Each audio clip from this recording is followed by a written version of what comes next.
Hey everybody, I'm Drew. Welcome back to the channel. A few weeks ago, I ran into an owner of a sports talk radio station. After a short conversation, he suggested I reach out to this guy, Eddie Watt, and interview him in studio at the station. I reached out to Mr. Watt, and he agreed immediately.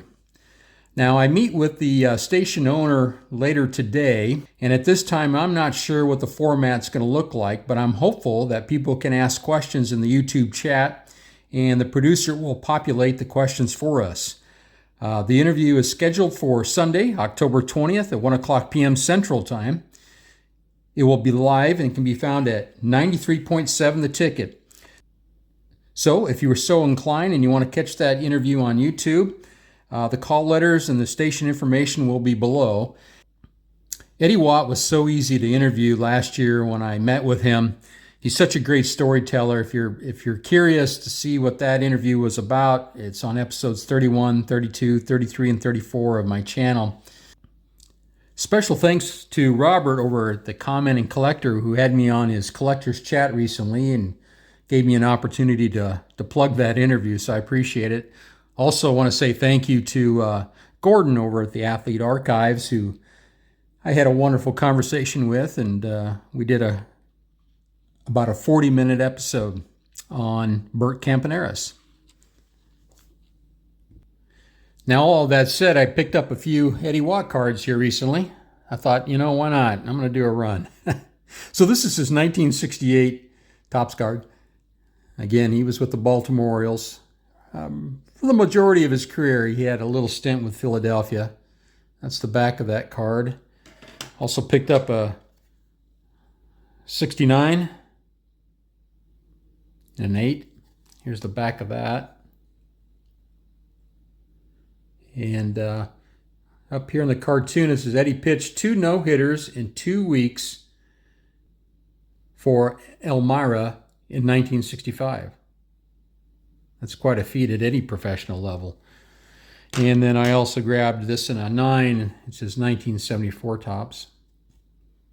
And on the back, it again kind of highlights those 2 no-hitters I just talked about. So we'll set him over to the side here. So I had a few pickups too this week, and I thought I'd share those with you. The first is a 1953 card. That's Mickey Grasso, or Grasso. I'm not entirely sure how to pronounce that. But he was a major leaguer for parts of 7 seasons.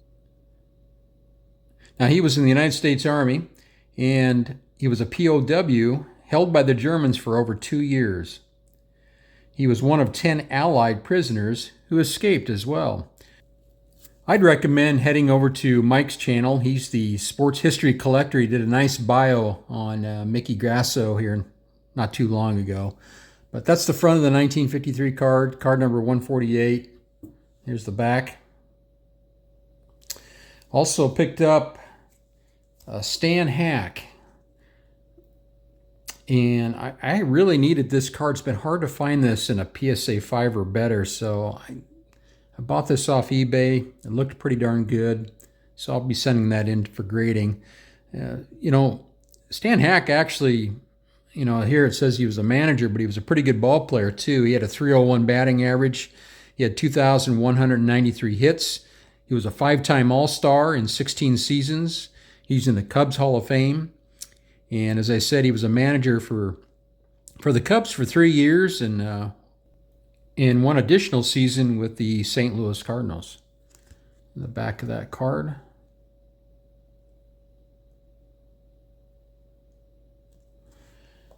Next up, we have Bob Milliken. And he spent 2 seasons with the Brooklyn Dodgers, but he spent 58 years in baseball as a bullpen and pitching coach. And he won the World Series with St. Louis in 1967. The back of that card. One last card I have is of Bob Lennon. Another 1955 Topps card. And he spent 3 seasons with the Giants and the Cubs. He was a prolific minor league home run hitter. In 1954, he actually hit 64 homers. And he also won the Triple Crown that year. Unfortunately for his career, it didn't translate into the bigs. So, well, that's all I have for you today. I'll put this 1969 Eddie Watt up here. Again, if you're so inclined, 93.7 The Ticket. That'll be Sunday, October 20th at 1 o'clock p.m. Central Time. And it's alive, and it should be on YouTube. So check it out if you're interested. Well, thank you for stopping by, and keep growing your collection, card farmers.